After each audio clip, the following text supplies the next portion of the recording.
here first.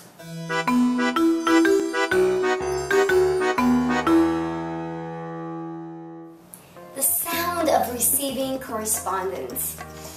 Delightful. Every single time my computer announces that I have email, I slightly jump off my chair, do the internal happy dance, and start to get really anxious to see what it is. I'm really curious. I'm extremely excited. Is it Madonna? Is it Oprah? Who could it be? Oh my God. I cannot help myself. It's innately building me. But every so often, I receive one of those emails, how can I put it politely? Crappy emails that make me go, seriously? Seriously? What was this person thinking? No, I'm not interested in featuring the person who you claim is a superstar who you're writing on behalf of. No, I'm not interested in filling the sidebar of my blog with your link to the share reclinable store. I don't think my readers are interested. No, I'm not interested in filling my blog post with nonsensical links to fungus cream. I don't think so. I think I pass.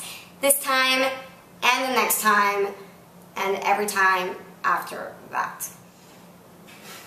What a fascinating scam. But instead of ranting about my lack of tolerance for spam, because that could take forever, I want to turn the conversation into a more productive talk. I want to talk about less ridiculous pitches that come from honest people, hardworking people, kind people who simply lack the pitching chops to support their efforts. Are you ready? To illustrate my point and to make this really simple for us, I have crafted a make-believe pitch that goes like this. Hi there! Hope all is well and you're enjoying your week. I have this blog called My Little Tiny Blog where I write about everything that inspires me and inspiring things I do. I also draw. Not sure my work is any good. Do you like it? Do you think I can sell it on Etsy?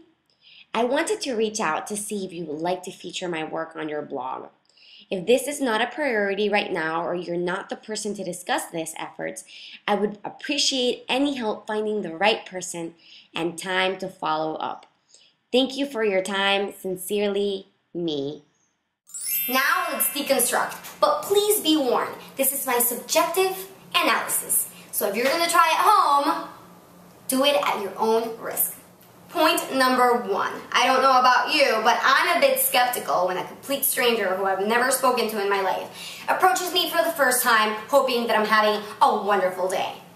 Now let me be clear, it's not that I think that this person wishes me harm. I know they're loving, I know they're kind, but the whole line seems very crafted, seems like a protocol that they're supposed to type, and I don't quite buy it. So I say, skip the protocol and make it your own. Point number two, don't downgrade your awesomeness. Don't pretend that your work isn't any good. Don't play small. Shine like stars do. I guarantee it's much more attractive than acting like you're this teeny tiny ant that doesn't deserve anyone's attention. Point number three, don't ask for favors, especially not on the first date. You have to be a giver. You have to be, what can I do for you, supernova? I mean, you wouldn't walk up to a complete stranger in the street and ask for their lip gloss or for their sunnies. The same thing goes for the virtual sphere. Duh, you wouldn't do that to a stranger. So don't approach them asking. Don't approach them like a vampire, a needy vampire who's just out there to seek. Give first without expecting anything in return. Point number four, along the lines of asking for too many favors. Don't ask the person who you're pitching to forward the email to the appropriate person. You do not have the right to ask them to be your virtual assistant or your secretary. So be mindful, be kind, please. And last but not least, point number five. Get rid of sincerely and all of its synonyms. Please do. Leave those vocabulary words for when you're writing to Congress or to a Royal Highness somewhere. Email is much more conversational. It's much more personal. Of course you have to be polite, but you don't have to appear like you're stuck in the Victorian ages or something like that. And there you have it, the anatomy of a crappy pitch, according to moi. But now I want to know what you have to say. In the comments below, I want to know what your biggest pet peeve is when it comes to pitches. But hold your horses before you start ranting and release your Hulk. Remember that this conversation is about being constructive, it's about being productive, it's about being kind. How can we learn from this?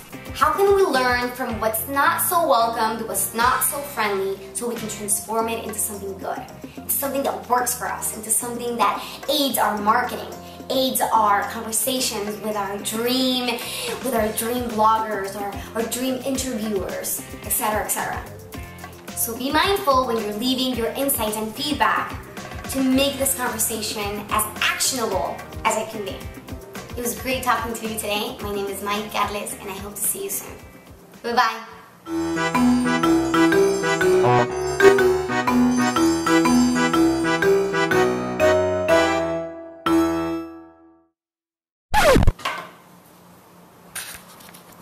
It's Friday video time.